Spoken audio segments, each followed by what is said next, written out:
na'udzu billahi min syururi anfusina wa min sayyiati a'malina. May yahdihillahu fala mudilla lahu wa may yudlil fala hadiyalah. Wa asyhadu an la ilaha illallah wahdahu la syarika lahu wa asyhadu anna Muhammadan abduhu wa rasuluhu la nabiyya ba'dah. Allahumma salli wa sallim wa barik ala nabiyyina Muhammadin wa ala alihi wa sahbihi wa man tabi'ahum bi ihsanin ila yaumil amma ba'd. Ikhwafillah rahimani wa rahimakumullah. Alhamdulillah kita bisa melanjutkan membaca kitab Dalilus Salik ila Alfiyah Ibnu Malik, dan kita akan masuk pada pembahasan baru, yaitu pada halaman 161, yaitu pada bab kana wa akhwatuha, kana dan saudari-saudarinya. Ibnu Malik mengatakan, tarfa'u kanal mubtada isman wal khabar tansibuhu kakana sayyidan Umar. Katakanlah dia merofakkan mubtada, dan mubtada ini nanti menjadi isim kana. Wal khobar tansibuhu, dan kana ini menasabkan khobar. Contohnya dalam kalimat kana sayyidan Umar. Umar adalah seorang tuan. Maka di sini kata sayyidan dia mansub sebagai khobar kana, kemudian Umar di sini dia marfu sebagai isim kana. Cuman susunannya dibalik. Kakana dhalla bata adha asbaha amsa wasara walaysa zala bariha. Sebagaimana amalannya kana adalah kata-kata berikut ini, yaitu kata dhalla, yaitu artinya pada waktu siang, kemudian bata pada waktu malam, adha pada waktu duha, kemudian asbaha pada waktu pagi, amsa pada waktu sore atau petang, kemudian soro artinya menjadi, kemudian laisa artinya tidaklah atau bukanlah, kemudian zala artinya tidak henti-hentinya, kemudian bariha, kemudian fati'a, dan infakta, wanfakta. Sebagaimana di bait nomor 145, fati'a wanfakta. Maka ada 4 kata, yaitu kata zala, bariha, fati'a, dan infakta. Wahadil arba'ah lisibhi nafsin awlin naf'in mudba'ah. Dan hadhil arba'ah, 4 kata ini, yaitu 4 kata yang terakhir, yaitu kata zala, kata bariha, fati'a, dan infakka.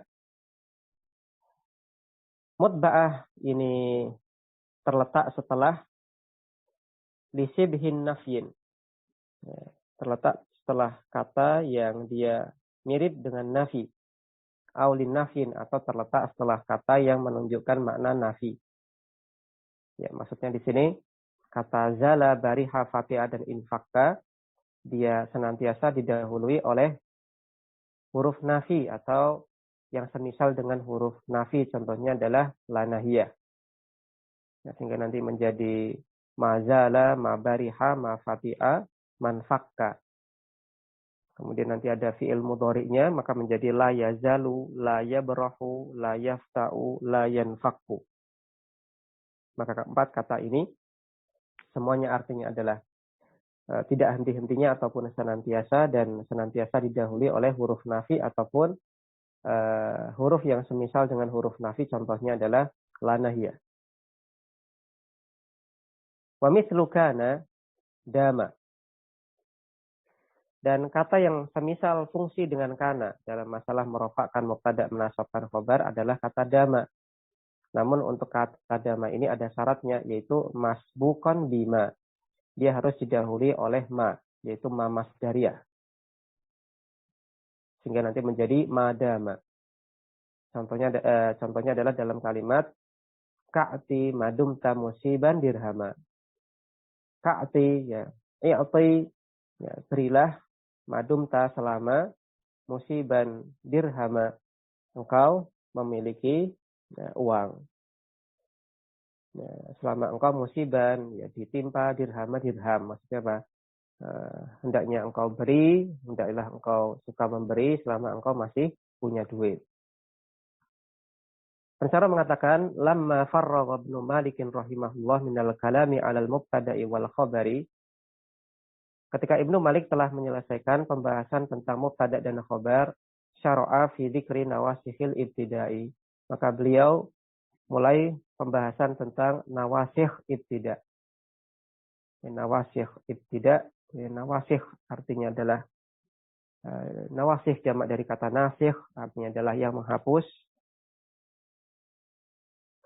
Dinamakan nawasikh karena dia menghapus hukum mubtada dan khobar, di mana pada asalnya mubtada dan khobar ini keduanya marfu, namun karena adanya kata-kata ini yang mendahuluinya, maka boleh jadi mubtada'nya harusnya marfu malah jadi mansub, boleh jadi khobarnya yang harusnya marfu malah jadi mansub. Maka diistilahkan dengan nawasikh. Wahiyya sitatun, dan nawasikh itu ada 6 jenis. Salah satu minha af'alun. 3 jenis diantaranya statusnya adalah fi'il. Yaitu yang pertama kana wa akhwatuha, kana dan saudari-saudarinya. Yang kedua adalah af'alul muqarabah. Kemudian yang ketiga adalah dhanna wa akhwatuha, dhanna dan saudari-saudarinya. Wa salah satu minha hurufun, dan 3 jenis yang lain statusnya adalah huruf. Wahia yaitu yang pertama huruf nafi ma wa akhwatuha. Ma dan saudari-saudarinya. Ya, ma-nya di sini adalah ma yang beramal sebagaimana amalan kata laisa. Ya, tapi dia beramal dengan syarat. Kemudian yang kedua adalah inna wa akhwatuha, inna dan saudari-saudarinya. Kemudian yang ketiga yang sebenarnya ini pun termasuk derivat dari pembahasan inna, cuma disendirikan karena ada hukum khusus, yaitu la an-nafiyatu lil jinsi, la nafiyah lil jins.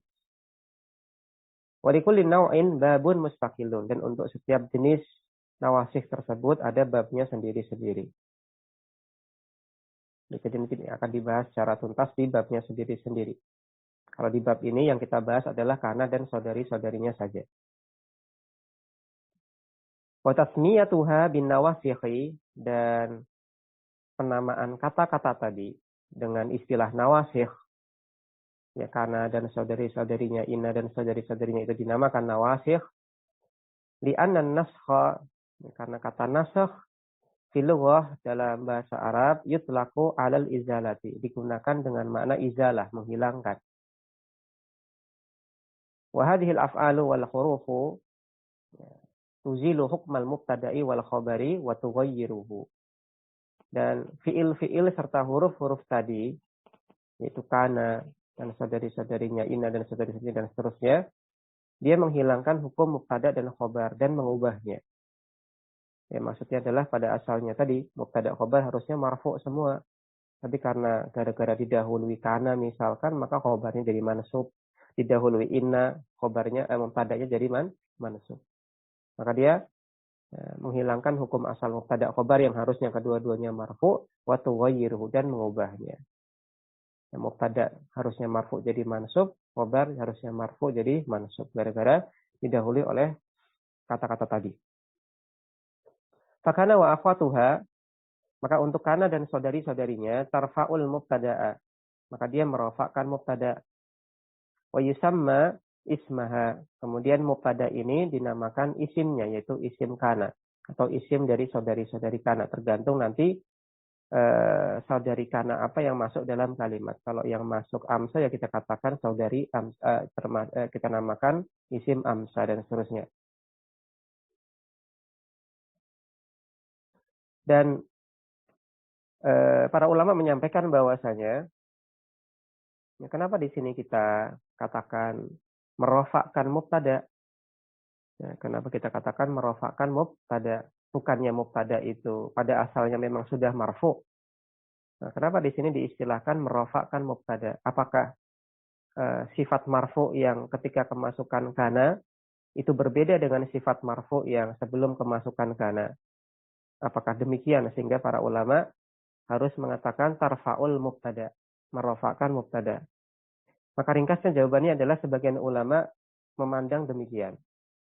Maka sifat marfu ketika dia sudah kemasukan kana itu berbeda dengan sifat marfu ketika dia sebelum kemasukan kana. Kenapa? Karena amilnya beda. Karena amilnya beda. Ketika dia tanpa ada kana ataupun ada nawasif yang lain, maka amil sebuah mubtada kemudian jadi marfu, amilnya adalah karena al-ibtida. Amilnya adalah amil maknawi. Bukan amil lafzi, tapi amil maknawi. Jadi yang menyebabkan mubtada itu marfu itu adalah amil maknawi, yaitu al-ibtida, terletaknya dia di awal kalimat. Maka itu adalah amil yang menyebabkan dia marfu. Sedangkan dia ketika dia kemasukan kana, maka amil marfu'nya beda. Amil marfu'nya adalah kana dan saudari-saudarinya. Maka ini adalah suatu alasan yang membuat para ulama mengatakan tarfa'ul mubtada. Merofakkan mubtada. Mereka tidak hanya mencukupkan diri mengatakan tansibul khobar, tidak. Tapi mereka mengatakan tarfa'ul mubtada wa tansibul khobar. Merofakkan mubtada dan menasabkan khobar. Karena di sini muncul amil baru, yaitu kata kana dan saudari-saudarinya. Ya, kembali ke permasalahan. Fakana wa akhwatuha tarfa'ul mubtada wa yusamma ismaha. Untuk kana dan saudari-saudarinya, maka dia fungsinya adalah merofakkan mubtada, sehingga kemudian mubtadanya ini dinamakan isimnya, yaitu isim kana atau isim saudari-saudarinya kana. Wa tansibul khabara, kemudian dia menasabkan khobar, wa yusamma khobaroha. Kemudian khobarnya ini dinamakan khobarnya, yaitu khobar kana atau khobar salah satu dari saudari-saudari kana. Waqad dzakara Ibnu Malikin 13 fi'lan. Dan Ibnu Malik telah menyebutkan ada 13 fi'il yang termasuk ke dalam saudari kana. Wahia min haitsul amalu salah satu aksamin. Dan kalau kita tinjau dari sisi amalannya, maka bisa kita bagi menjadi 3 macam. Al-awwalu, yang pertama, ma ya'malu hadzal amala bila syartin. Fi'il ataupun saudari-saudarinya kana yang dia beramal sebagaimana amalan ini, yaitu merofakkan mubtada, menasabkan khobar, bila syartin, tanpa ada syarat, tanpa bersyarat. Langsung dia merofakkan mubtada, menasabkan khobar tanpa ada syarat apapun. Kita lihat footnote nomor 1 di bawah. Apa yang dimaksud dengan bila syartin? Maksudnya adalah mimma yuzkaru fil qismaini al-akhiraini. Maksud tanpa syarat di sini adalah tanpa syarat yang disebutkan untuk 2 macam akhwatu kana yang lain. Yang pertama itu adalah akhwatu kana yang dia langsung beramal merofakkan mubtada, menasabkan khobar tanpa syarat. Dan maksud tanpa syarat di sini adalah tanpa syarat yang ini berlaku pada 2 jenis yang lain. Wa illa, jika tidak demikian, jika tidak kita artikan demikian, fa inna laha syurutun ammatan. Maka sebenarnya saudari-saudarinya kana ini punya syarat-syarat umum. Tusyarikuha fiha baqiyatul af'al. Yang baqiyatul af'al, fi'il-fi'il yang lain, yaitu maksudnya adalah saudari-saudari kana yang lain, itu tusyariku fiha, memiliki kesamaan dalam hal ini. Jadi kalau tadi kita katakan tanpa syarat, maksud tanpa syarat adalah selain syarat yang berlaku untuk 2 jenis yang lain. Nah, kalau tidak dimaknai demikian, maka sebenarnya untuk akhwatu kana itu dia punya syarat-syarat umum yang itu berlaku untuk semuanya. Wahia syurutun tufhamu mimma sayati tafsiluhu fil babi. Dan syarat-syarat tersebut adalah syarat-syarat yang bisa kita pahami dari rincian yang akan disampaikan di bab ini. Misal contohnya, misalkan syarat yang pertama, yang ini berlaku untuk semua akhwatu kana, an yata'akhkhara ismuha anha. Syarat yang pertama adalah isim kana ataupun isim dari saudari-saudarinya kana itu terletak setelah kana atau saudari-saudarinya. Nah, tidak boleh mendahului kana. Jadi kana dan saudarinya dulu, baru setelah itu isim kana. Dan ini berlaku untuk semua akhwatu kana. Kemudian yang kedua, laisa la yajuzu taqaddumu khabariha 'alaiha 'alal qauli al-mukhtari. Untuk kata laisa, maka tidak boleh mengedepankan khobarnya 'alal qaul al-mukhtar, menurut pendapat yang terpilih di sini. Atau bahasa lainnya menurut pendapat yang dinilai kuat, lebih kuat dalam hal ini. Maka untuk laisa, maka harus isimnya dulu, baru khobarnya. Tidak boleh dibalik. Khobar dulu, baru isim. Kemudian yang ketiga, wa min syurutiha alla yakuna khobaruha jumlatan insa'iyatan. Di antara syarat umum yang berlaku untuk saudari-saudarinya karena yang lain adalah alla yakuna khobaruha jumlatan insa'iyatan. Ya, khobar dari kana dan saudari-saudarinya itu tidak boleh berupa jumlah insa'iyah. Ya, tidak boleh berupa jumlah yang menunjukkan makna doa, makna memerintah, makna melarang, ataupun yang lain. Nah, jadi khobarnya itu harus merupakan, kalau khobarnya berupa jumlah, khobar dari kana dan saudari-saudarinya ini berupa jumlah, maka jumlahnya harus bersifat jumlah khobariyah, bukan jumlah insa'iyah. Ya, bisa antum ingat kembali tentang istilah jumlah khobariyah dan jumlah insa'iyah. Kalau jumlah khobariyah itu adalah kalimat yang dia bisa kita komentari dengan benar atau salah ketika dibandingkan dengan realita. Nah, bisa kita komentari benar atau salah ketika kita bandingkan dengan realita. Misal saya katakan Muhammad telah datang. Maka tinggal dibandingkan dengan realita, apakah Muhammad betul telah datang atau tidak. Kalau Muhammad datang, kita katakan ya kamu benar, kamu jujur. Nah, tapi kalau Muhammad ternyata belum datang, kita katakan kamu salah, kamu keliru. Sedangkan jumlah insa'iyah itu adalah kalimat yang tidak bisa kita nilai benar atau salah. Kenapa demikian? Karena tidak ada realitanya. Nah, karena tidak ada realitanya atau belum ada realitanya. Dan yang termasuk dalam jumlah insa'iyah adalah doa. Maka doa itu adalah pengharapan. Dan itu belum terwujud. Belum terwujud. Jadi ketika berdoa itu boleh jadi belum terwujud. Maka belum ada realita yang terjadi. Maka untuk doa ini tidak bisa kita komentari benar atau salah jika dibandingkan dengan realita. Contoh yang lain adalah perintah. Maka perintah ini dia insa'iyah. Kenapa? Karena belum ada realita perbuatan yang terjadi. Kalau kita katakan uktub, tulislah, maka dia belum nulis. Maka belum ada realita yang terjadi. Sehingga tidak bisa kita komentari benar atau salah jika dibandingkan dengan realita. Karena realitanya belum terjadi perbuatan menulis. Maka untuk kana dan saudari-saudarinya, ketika khobarnya berupa jumlah, maka jumlahnya ini harus bersifat khobariyah, tidak boleh jumlah yang bersifat insa'iyah. Maka ketiga syarat tadi, ataupun syarat-syarat tadi adalah di antara contoh syarat yang ini sebenarnya berlaku umum untuk semua saudari-saudari kana. Jadi intinya nanti ada syarat khusus, ada syarat umum. Ada syarat umum yang ini berlaku untuk semuanya, ada syarat khusus yang berlaku untuk masing-masing macam dari akhwatu kana. Kembali ke atas. Maka jenis yang pertama adalah kata-kata yang dia beramal sebagaimana amalannya kana, yaitu merofakkan mubtada, menasabkan khobar bila syartin, namun tidak bersyarat, tanpa ada syaratnya. Wahwa samaniyatu af'alin bitartib Ibnu Malikin, yaitu 8 fiil sesuai dengan urutan penyebutan Ibnu Malik.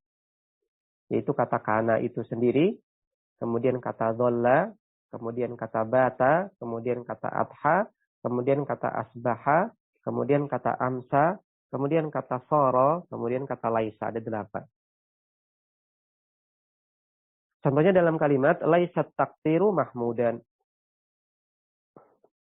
Laisa bukanlah at-taktir, ya, sikap pelit, mahmudan itu sikap terpuji. Sikap pelit bukanlah sikap terpuji. Ya, taktir pelit. Contoh yang lain ada, maka di sini kata taktiru dia marfu sebagai isim laisa, kemudian mahmudan mansub sebagai khobar laisa. Contoh yang lain adalah pada firman Allah Subhanahu wa taala, wa kana rabbuka qadira. Dan adalah Rabbmu qadira, maha mampu. Maka kata kana di sini fi'lun madin. Ya fi'il madhi naqisun naqis. Ya, mungkin perlu kita ingatkan kembali bahwasanya akhwatu kana dan saudari-saudarinya pada asalnya dia adalah merupakan fi'il naqis.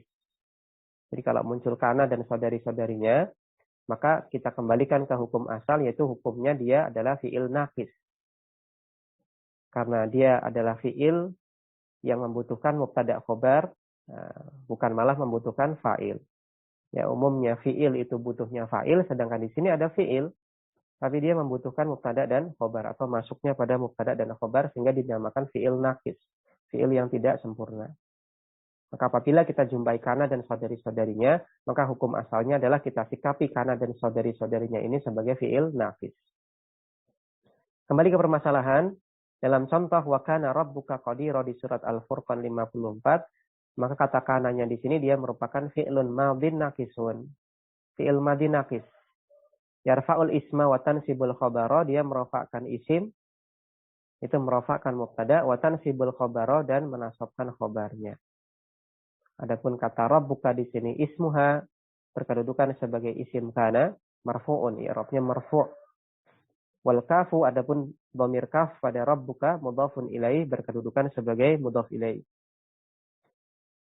Adapun kata qadiran dia khobaruha berkedudukan sebagai khobar kana mansubun bil fathati, dia mansub dengan tanda akhiran fathah.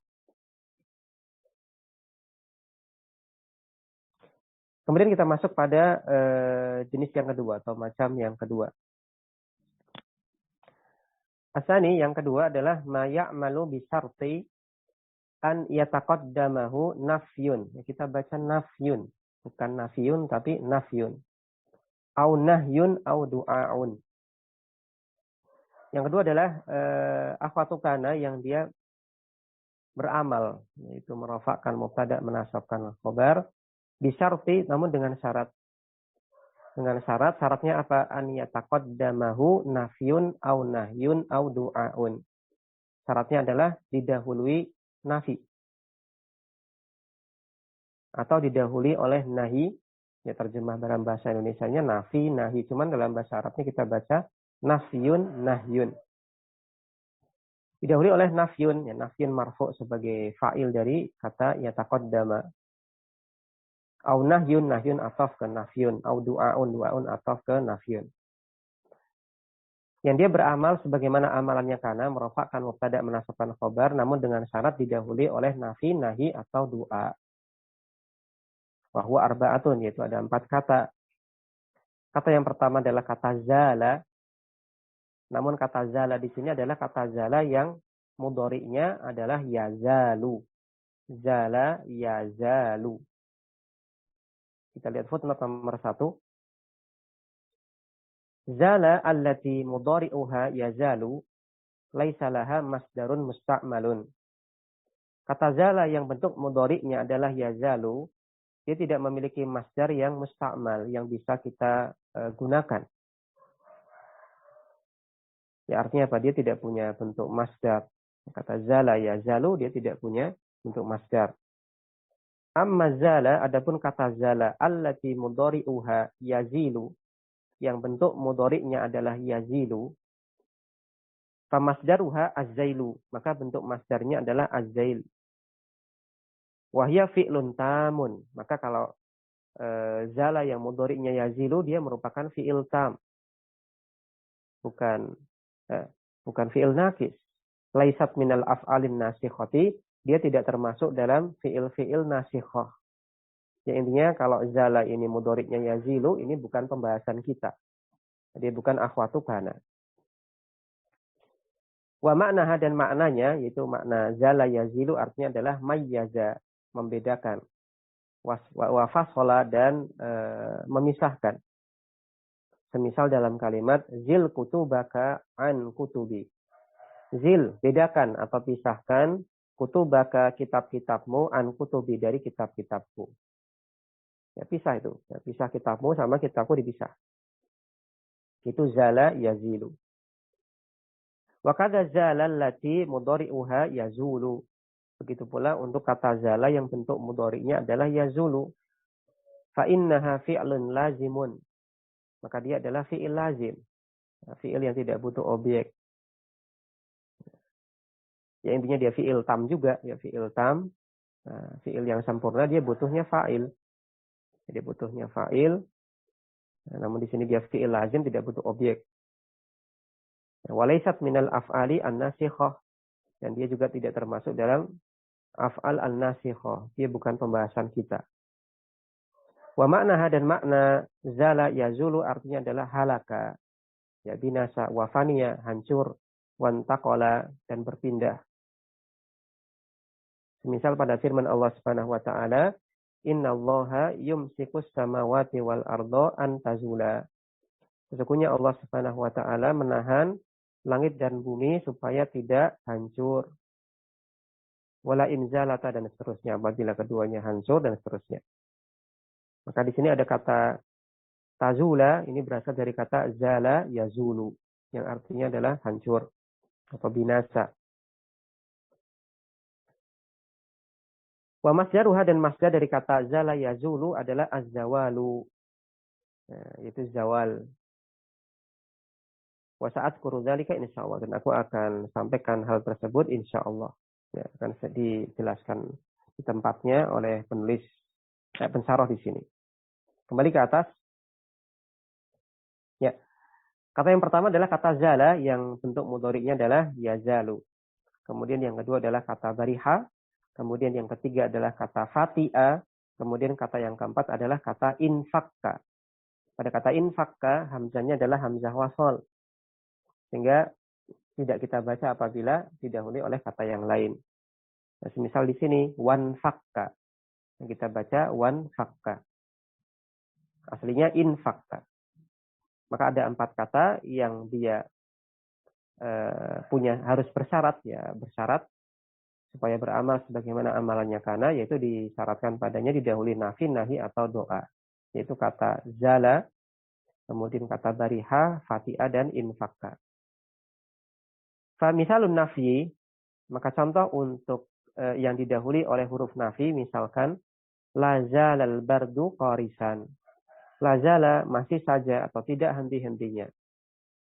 Al bardu, ya, dinginnya, qarisan masih sangat dingin. Dinginnya masih sangat dingin.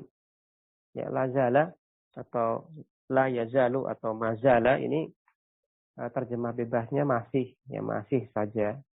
Terjemah letterleknya tidak henti-hentinya. Lazal al-bardu qorisan. Ya masih saja al-bardu dingin, qorisan masih sangat dingin. Ya qoris artinya sangat dingin. Maka kata zalanya di sini didahului oleh huruf nafi la.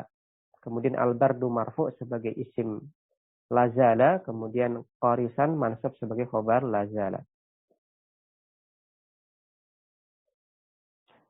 Kemudian contoh yang lain pada firman Allah Subhanahu wa taala, la yazaluna mukhtalifina. La yazaluna, ya, tidak henti-hentinya mereka atau masih saja mereka mukhtalifin berselisih. Maka di sini pada la yazaluna maka didahului oleh kata la, huruf nafila, kemudian yazalunanya di sini dia berupa fi'il mudhari. Zala yazalu. Kemudian isim la yazalunya, isim zalanya, dia merupakan waw jamak, ya, dhamir muttasil yaitu waw jamak. Ada yazaluna, kemudian kata mukhtalifinnya di sini dia mansub sebagai khobar la yazaluna. Contoh yang lain adalah pada firman Allah Subhanahu wa taala berkaitan tentang perkataan Bani Israel ketika mereka menyembah anak sapi. Maka Bani Israel mengatakan, qalu, mereka mengatakan, yaitu Bani Israel mengatakan, lan nabroha alaihi akifin. Lan nabroha, kami tidak akan henti-hentinya. Maka di sini kata nabroha dari kata bariha, barihaya brohu. Dan di sini didahului oleh huruf nafilan. Huruf nafilan. Tidaklah kami akan berhenti akifina alaih. Ya, alaihi akifin. Aslinya akifina alaih. Beriktikaf atau ya beriktikaf alaihi pada anak sapi tersebut, patung anak sapi tersebut, hatta yarji'a ilaina Musa, sampai Musa kembali kepada kami. Bani Israel mengatakan kami tidak akan berhenti untuk beribadah atau menyembah patung anak sapi ini sampai Musa kembali kepada kami. Maka di sini ada kata lan nabroha. Maka pada kata lan nabroha di sini didahului oleh kata lan. Nah, lan termasuk huruf nafi dan dia sekaligus alat penasab sehingga dibaca nabroha mansub. Kemudian pada kata nabroha di sini dia terkandung isim lan nabrohanya yaitu dhamir mustatir. Kalau dimunculkan munculnya adalah nahnu.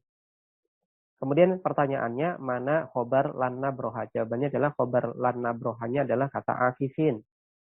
Kata akifina di sini dia mansub sebagai khobar lan nabroha. Adapun kata alaihi ini susunan jar majrur biasa. Maka tadi adalah contoh-contoh kalimat ataupun kutipan firman Allah Subhanahu wa taala di mana kata-kata tadi didahului oleh huruf nafi. Dan huruf nafinya di sini zahir, ya nampak jelas, dinampakkan dalam kalimat. Waqad takunu muqaddaran. Namun kadang-kadang waqad yakunun nafyu muqaddaran. Dan kadang-kadang huruf nafinya di sini muqaddaran, dilesatkan dari kalimat. Tidak dimunculkan. Ada tapi tidak dimunculkan. Misal pada firman Allah Subhanahu wa taala di surat Yusuf 85 Allah katakan tallahi, menceritakan tentang perkataan anak-anaknya Nabi Yakub alaihissalam. Mereka mengatakan tallahi demi Allah tafta'u ay la tafta'u.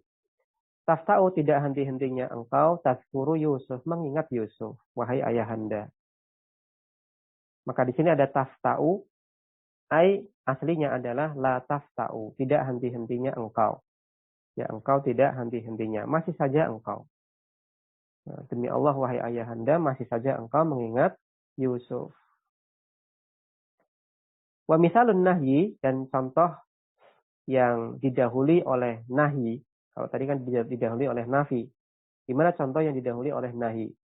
Wa misalun nahyi, contoh yang didahului oleh nahi dalam kalimat la tazal muhsinan. Janganlah engkau berhenti muhsinan, berbuat baik. Ma'ista, selama engkau masih hidup. La tazal muhsinan. Janganlah engkau berhenti jadi orang yang berbuat ihsan sepanjang engkau hidup. Ya, la tazal di sini didahului oleh la nahiyah. Kemudian di sini isim la tazalnya adalah dhamir mustatir, yaitu takdiruhu anta. Kalau dimunculkan munculnya anta. Kemudian kata muhsinan di sini mansub sebagai khobar la tazal. Kemudian contoh yang lain adalah pada perkataan penyair sahi syamir wala tazal dzakiral mauti fanisyanuhu dolalun mubinun. Sahi, wahai temanku, wahai sahabatku, syamir, persiapkanlah dirimu. Wala tazal dzakiral mauti, dan janganlah engkau berhenti mengingat kematian. Dan senantiasalah engkau mengingat kematian. Fanisyanuhu dolalun mubinu, karena melupakan kematian itu merupakan kesesatan yang nyata. Kita lihat footnote nomor 2 untuk bait syair ini. Kata sahi ini sebenarnya dia merupakan munadan. Dia merupakan munada. Namun murahamun, ditarkhim, diringkas.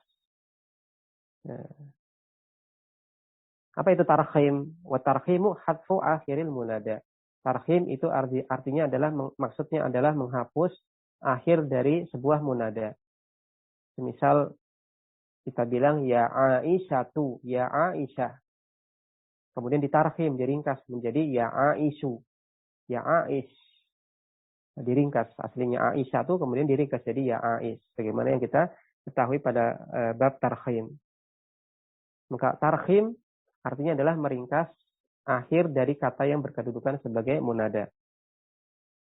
Wal aslu dan kalimat asalnya adalah ya sahibi. Wahai temanku, wahai sahabatku. Wa huwa tarhimun ghairu qiyasiyatin. Namun tarhimnya di sini, kasus tarhimnya di sini ghair qiyasiyah. Tidak sesuai dengan kaidah baku. Ya, melancang dari kaidah asal. Ya, bukan sesuatu yang bisa dikiaskan. Bahasa mudahnya ini kasus khusus, kasus pengecualian, tidak sesuai dengan kaidah umumnya dalam tarhim. Li'annahu nakiratun, karena yang diringkas di sini itu adalah isim nakirah. Ini dari kata sahibun. Wal kiasu, dan kiasnya maksudnya adalah kaidah yang berlaku pada bab tarhim adalah alla yurahhama mimma laisa akhiruhu ta'un illa al-alamu. Karena yang sesuai dengan kaidah tarhim adalah tidaklah ditarhim kata yang tidak berakhiran ta, kecuali nama. Kecuali nama. Jadi untuk bab tarhim itu pada asalnya untuk kata-kata yang dia tidak berakhiran ta. Untuk kata-kata yang tidak berakhiran ta marbutoh itu pada asalnya tidak bisa ditarhim. Nah, untuk kata-kata yang tidak berakhiran ta marbutoh tidak bisa ditarhim. Kecuali satu, yaitu pada nama. Pada nama. Pada nama, baik nama yang akhirannya tak marbutoh ataupun tidak berakhiran tak marbutoh, asalkan memenuhi kaidah tarhim, terdiri dari minimal 4 huruf dan seterusnya, maka dia bisa ditarhim. Misal pada tadi, yang akhiran tak marbutoh pada ya Aisyah. Kita ringkas jadi ya Aish. Boleh jadi dibaca ya Aisyu, boleh jadi dibaca Aisyah. Boleh dua-duanya. Ya Aisyu atau ya Aisyah. Sama yang lain misalkan kata Ja'far. Kata Ja'far tidak berakhiran tak marbutoh, akhirannya ro. Boleh ditarhim? Boleh. Kenapa? Karena dia nama orang. Bagaimana tarhimnya? Nah, maka bisa menjadi ya Ja'fu atau ya Ja'fa. Ya Ja'af. Nah, selain nama itu tidak bisa ditarhim kecuali ada akhiran tak marbutoh. Nah, untuk selain nama tidak bisa ditarhim kecuali ada tak akhiran tak marbutoh. Nah, di sini ada kata bukan nama dan tidak berakhiran tak marbutoh tapi ditarhim. Ya sahibi ditarhim ya jadi ya sahib. Maka kita katakan apa? Ini keluar dari kaidah bakunya, keluar dari kaidah asalnya, ghair qiyasi. Ya, tidak sesuai dengan kiasnya.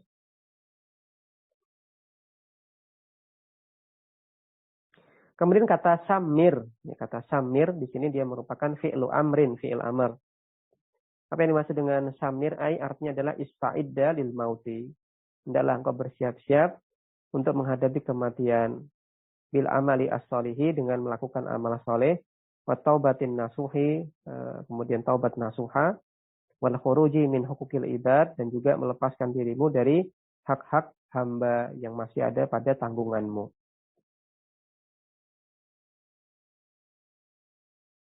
Ya, tadi adalah kurang lebih makna bait syairnya seperti yang kita sampaikan.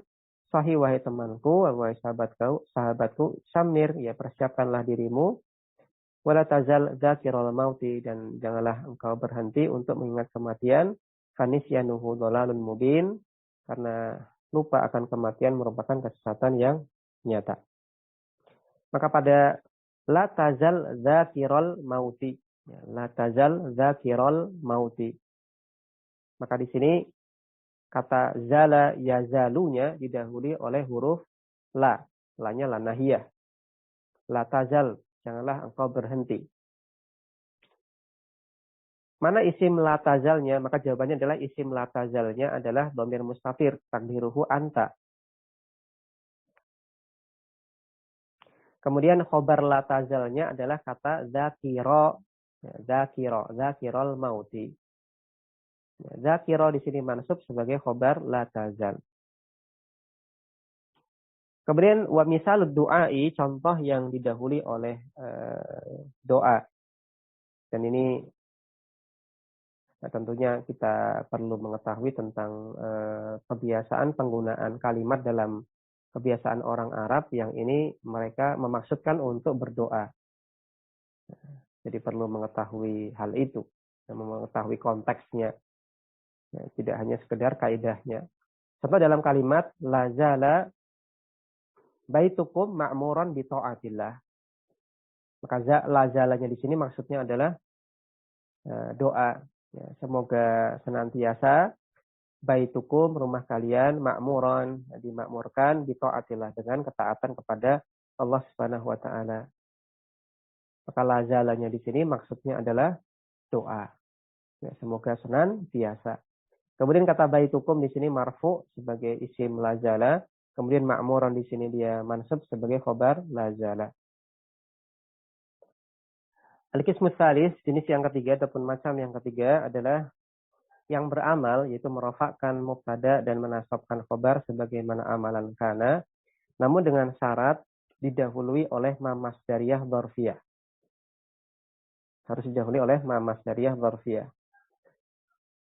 Wa makna masdariyah, dan yang dimaksud dengan masdariyah di sini adalah annaha tuqaddaru bil masdar. Ya, dia bisa dikembalikan ke masdar. Itu masdar. Masdar sorry. Ya, artinya apa? Ma masdariyah kemudian beserta fiilnya ini yang merupakan akhwatu kana ini, dia membentuk masdar muawwal. Dan masdar muawwal ini bisa kita kembalikan ke masdar sorry. Nah, kalau kita kembalikan ke masdar sorry, apa takwilnya? Maka takwilnya adalah kata dawam. Ya, selama. Dawam, selama. Wa dzarfiyatu, dan di sini kita istilahkan dengan dzarfiyah. Ma masdariyah dzarfiyah. Kenapa dinamakan dzarfiyah? Diniyabatiha ani dzarfi. Karena dia pengganti dari kata yang bermakna dzaraf, keterangan waktu. Yaitu al-muddatu, jangka waktu. Selama. Kurang lebih selama. Terjemah dalam bahasa kita selama. Maka dinamakan ma masdariyah dzarfiyah. Ma masdariyah karena dia antara dia dengan fiil setelahnya membentuk masdar muawwal. Kemudian dinamakan dzarfiyah karena dia menunjukkan apa? Dzarf, menunjukkan keterangan waktu. Wa hadzal qismu khasun bidama. Maka untuk jenis ini adalah khusus untuk kata dama. Contohnya dalam kalimat la ashabuka, aku tidak akan menemanimu, aku tidak akan jadi temanmu, madum tamun harifan, selama engkau menyimpang. Maka di sini pada madum tamun harifan, maka di sini isim madamanya adalah dhamir muttasil, itu tak fa'il, kemudian munharifan mansub sebagai khobar madama. Contoh yang lain adalah pada firman Allah Subhanahu wa taala, fa usani bis shalah waz zakah madum tuhayya. Ya, perkataan Isa alaihi salam, beliau katakan, yang ini diceritakan oleh Allah Subhanahu wa taala dalam Al-Qur'anul Karim, surat Maryam 31, Isa mengatakan, dan Allah Subhanahu wa taala mewasiat memberikan wasiat kepadaku untuk menegakkan salat, menunaikan zakat selama aku hidup. Apa yang dimaksud dengan madum tu hayyan, ya madum tu, ya, tadi kita katakan bahwasanya pada madama, ma-nya ini bukan ma huruf nafi tapi ma-nya ma masdariyah. Dan kalau ma masdariyah antara dia dengan fiilnya membentuk masdar muawwal. Maka di sini pada madum tu antara ma dengan dum tu di sini satu kesatuannya dia masdar muawwal. Nah, kalau ditakwil ke masdar sorry, itu takwilnya apa? Takwilnya adalah muddata dawami hayyan. Ya, muddata dawami hayyan, selama aku masih hidup. Maka madum tu hayyan muddata dawami hayyan, selama aku masih hidup. Wa hadza makna qaulihi, maka ini adalah makna dari perkataan Ibnu Malik tarfa'u kana al-mubtada dan seterusnya. Maksudnya adalah katakanlah dia merofakkan mubtada halata kaunihi isman laha. Kemudian dia menjadi isim untuknya. Wal khobar tansibuhu, dan dia menasabkan khobar. Contohnya dalam kalimat kakana sayyidan Umar. Maksudnya adalah kana Umar sayyidan, Umar adalah seorang tuan. Kemudian beliau sebutkan saudari-saudari kana, dan beliau sampaikan bahwasanya 4 kata yang terakhir fitartibi dari urutan yang disampaikan oleh Ibnu Malik, tadba'u nafyan au shibhan nafyin. Maka dia mengikuti nafi atau mengikuti kata yang mirip dengan nafi. Ya maksudnya apa? Maksudnya untuk 4 kata tadi, kata zala, bariha, infakta, dan fati'a, itu dia terletak setelah huruf nafi. Jadi harus didahului oleh huruf nafi, kemudian baru kata zala, bariha, infakta, dan fati'a. Atau terletak setelah kata-kata yang mirip dengan nafi. Contohnya adalah tadi nahi, atau contohnya adalah doa. Wa makna tatabbu'ihi yang dimaksud, dan makna dari tatabbu'i, dia harus terletak setelah nafi ataupun nahi. Ai maksudnya adalah talihi, dia terletak setelahnya, terletak setelah nafi atau sibhun nafi, wa taqa'u ba'dahu, dan terletak setelahnya. Summa kemudian bayana, beliau jelaskan annal fi'la dama, bahwasanya fi'il dama fil amali, dari sisi amalannya mislu kana. Semisal kana dalam amalannya, namun dengan syarat dia harus didahului oleh ma masdariyah dzarfiyah. Dan di sini Ibnu Malik tidak menyampaikan bahwasanya ma-nya di sini adalah ma masdariyah dzarfiyah. Ya, jadi Ibnu Malik dalam baitnya tidak menyampaikan harus didahului oleh ma. Kemudian beliau tidak sampaikan di sini ma-nya masdariyah dzarfiyah. Dia cuma sampaikan wa mislu kana dama masbuqan bima. Beliau tidak sampaikan status ma-nya ini apakah huruf nafi ataukah ma masdariyah. Kenapa beliau tidak sampaikan bahwasanya ini adalah ma masdariyah? Jawabannya adalah lidikil wazni. Karena sempitnya wazan. Yaitu wazan bait syair yang ada pada bait Alfiyah Ibnu Malik. Ini karena yang nggak mungkin lah untuk di otak-atik mau dijelaskan bahwasanya ma ini ma masdariyah, karena memang ya wazan syairnya sudah bagus seperti itu, sudah pas, ya sudah. Faktafa bil misal. Maka beliau cukupkan diri dengan menyebutkan contoh saja. Itu contohnya adalah a'ti madum tamusiban dirhama. A'ti, hendaklah engkau memberi selama engkau musiban dirhama. Ya, masih diberi dirhama, diberi duit. Sepanjang kamu masih punya duit. Apa yang dimaksud dengan madum tamusiban dirhama? Ai maksudnya adalah muddata dawamika musiban ad-dirhama. Ya, selama kamu masih punya duit, selama kamu masih ditimpa dirham, ya, bahasa kita selama kamu masih punya duit, al musiban al muhtaja, atau musiban diberikan atau ditimpa al muhtaj, kebutuhan. Ya, selama kamu masih diberi atau dicukupi kebutuhanmu, ya, selama kebutuhanmu itu tercukupi, maka ya beri kepada orang lain. Kamu bukan orang kekurangan, ya beri kepada orang lain. Ya, maka itu adalah yang disampaikan oleh pensyarah. Ada 3 macam. Akhwatu kana yang sama sekali tidak ada syarat apapun. Kemudian akhwatu kana yang disyaratkan harus didahului oleh huruf nafi. Kemudian ada akhwatu kana yang disyaratkan didahului oleh ma masdariyah dzarfiyah. Ya, selanjutnya untuk makna kana dan akhwatuha kita akan baca di kesempatan pekan depan. Demikian yang bisa kita baca pada pagi hari ini. Semoga Allah Subhanahu wa taala memberikan kita kemudahan untuk sabar dan istiqomah dalam belajar agama, terlebih khusus belajar ilmu alat, itu bahasa Arab, terlebih khusus kaidah-kaidah nahwu dan sharaf. Dan semoga Allah Subhanahu wa taala memberikan kita kemudahannya. Demikian, wassallallahu ala nabiyina Muhammad wa ala alihi washabihi wasallam. Subhanakallahumma wa bihamdik asyhadu an la ilaha illa ant astaghfiruka wa atubu ilaik. Assalamualaikum warahmatullahi wabarakatuh.